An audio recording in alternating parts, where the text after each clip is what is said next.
Hello everyone, मेरा नाम विनीत है और आज के इस वीडियो में हम एक्सरसाइज 1.3 और एक्सरसाइज 1.4 सॉल्व करेंगे।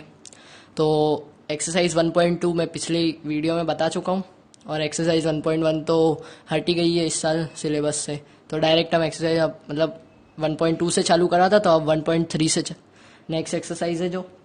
तो उसका पहला क्वेश्चन देखते हैं। Prove that root 5 is irrational. तो हमको रूट 5 जो है वो इर्रेशनल प्रूव करना है। तो रूट 5, रूट 2 और रूट 3 तीनों में एक ही प्रोसीजर है, तो हम एक्सरसाइज के हिसाब से चलते हैं। तो रूट 5 का एक्सरसाइज में दिया हुआ है, बाकी दो का एग्जाम्पल्स दिए हुए हैं, तो हम डायरेक्ट रूट 5 इर्रेशनल प्रूव करते हैं। तो सबसे पहले let root 5 be a rational number, फिर a and b an integer where b is not equal to 0 and a and b are coprime. ये लेना है हमको ए और बी। तो ये हो जाएगा a by b equals to root 5 और a equals to root 5 b इधर मल्टीप्लाई में चलेगा। ये हो गई फर्स्ट इक्वेशन। फिर हम स्क्वायरिंग बोथ दी साइड्स करेंगे, तो a square equals to 5b square, ये हो गई सेकंड इक्वेशन। फिर 5 डिवाइड्स ए स्क्वायर और 5 डिवाइड्स ए, ये एक इक्वेशन एक हम देयरफॉर करके ले लेंगे। फिर उसके बाद ए इक्वल्स टू 5c आएगा, where C is an integer, C एक इंटीजर है तो ए इक्वल्स टू 5c होगा। फिर putting a equals to 5c in first equation, तो 5c इक्वल्स टू रूट 5 भी हो जाएगा और स्क्वायर कर देंगे तो 5c square equals to root 5b square और 25c square equals to 5b square. ये हो जाएगा 5c square equals to b और ये हो जाएगी हमारी थर्ड इक्वेशन। ठीक है, फिर इधर हो जाएगा therefore b 5 divides b square and 5 divides b। फिर from 2 and 3 a and b at least have 5 as a common factor. A and b are not co-prime numbers. Our assumption that root 5 is irrational is wrong. Hence root 5 is irrational proof कर दिया। ऐसा ही हम root 2 और root 3 के साथ भी करेंगे, तो वो एग्जाम्पल में दिया हुआ है तो वो नहीं करा रहा हूँ। अब डायरेक्ट क्वेश्चन नंबर सेकंड पे चलते हैं। Proof that 3 + 2 root 5 is irrational.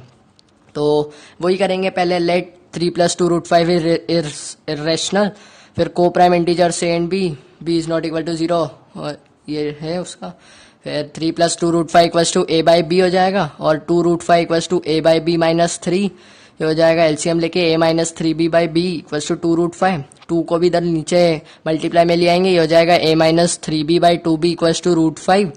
फिर हो जाएगा we know that root 5 is irrational, तो and a minus 3b by 2b is rational है, तो but this contradicts the fact that root 5 is irrational, hence 3 + 2 root 5 is irrational number only.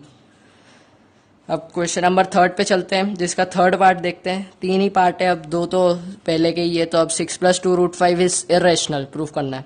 तो वही पहले late, ये लिखना भूल गया मैं, लेट 6 + 2 रूट 2 इज रेशनल और हो जाएगा फिर 2 coprime number a and b is not equal to 0।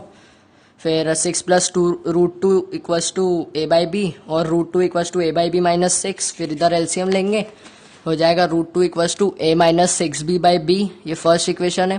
फिर a minus 6b by b is rational number from 1 root 2 is a irrational number which contradicts the fact that root 2 is an irrational number.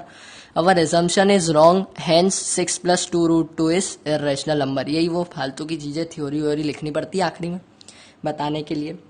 अब exercise 1.4 पे चलते हैं। पहला question देखते हैं। Without actually performing the long division, state whether the following rational numbers will have a terminating decimal expansion or a non-terminating repeating decimal expansion. तो सबसे पहला पार्ट देखते हैं। 13/3125। 3125 को हम लिख सकते हैं 5 × 5 × 5 × 5 × 5, जितने भी 5 to the power 5। फिर which is of the form 2m × 5n। ये 2m × 5n है, ये होना चाहिए कि दोनों में से कोई सा भी एक फॉर्म तो रहना ही चाहिए, या फिर 2 रहना चाहिए या 5 रहना चाहिए। तो इसमें 5 है, दोनों रहेंगे तो भी चलेगा, या दोनों में से एक। अगर 7 आ जाता है तो ये टर्मिनेटिंग नहीं होता है। अब जैसे इसमें 5n है, 5 to the power n है, तो मतलब 5 to the power 5 है, तो 13/3125 is a terminating decimal expansion. ये ऐसा हो जाएगा इसमें। अब इसका फिफ्थ पार्ट देखते हैं। 29/343। 343 को हम लिखेंगे 7 × 7 × 7, 7 का cube, which is not of the form 2m × 5n। 229/343 will have a non terminating repeating decimal.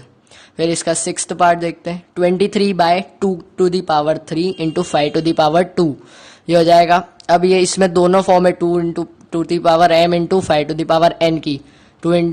तो 2 की पावर 3 इंटू 5 की power 2 is of the form 2 की पावर m इंटू 5 की पावर n, तो हो जाएगा 23 बाई 2 की पावर 3 इंटू 5 की power 2 is a terminating decimal expansion. अब क्वेश्चन नंबर सेकेंड देखते हैं। Write down the decimal expansion of those rational numbers in question 1 above which have terminating decimal expansion. तो इसमें मैंने एक नॉन टर्मिनेटिंग का भी बता दिया है। फर्स्ट वाला ही देख लेते, 13/3125 जो कि टर्मिनेटिंग था। तो 13/3125 और ये था 5 to the power 5, 13/5 to the power 5। फिर multiplying and dividing by 2 to the power 5 से हम मल्टीप्लाई और डिवाइडिंग करेंगे 13/5 टू द पावर 5 का। तो 13/5 टू द पावर 5 इंटू 2 to the power 5 upon 2 to the power 5, तो ये हो जाता है हमारा 32। 2 की पावर 5 32 होता है, तो 13 इंटू 32 होगा 416 और नीचे बचेगा 5 इंटू 2 का होल पावर 5 और ये हो जाएगा 10 की पावर होल 5, तो 5 जीरो लग जाएंगे। तो 416 बाय जितने भी अब गिन लो 1 लाख और इधर हो जाएगा 0.00416 जो कि हमारा डेसिमल एक्सपांशन होगा। अब फिफ्थ पार्ट देखते हैं 29/343 it represents non terminating repeating decimal expansion. सिर्फ थ्योरी व्योरी जो भी है फालतू का वो लिख दिया अपन ने आखिरी में।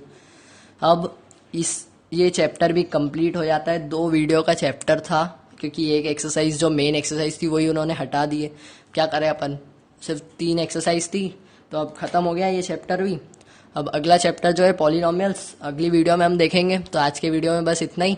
तो वीडियो को लाइक करना और क्वेश्चन में अगर डाउट हो, जैसे इसका 3rd क्वेश्चन मैंने नहीं कराया तो उसमें भी अगर डाउट आ रहा हो तो नीचे कमेंट में बता देना, मैं बता दूंगा बाद में। और चैनल को सब्सक्राइब भी कर देना। Thank you.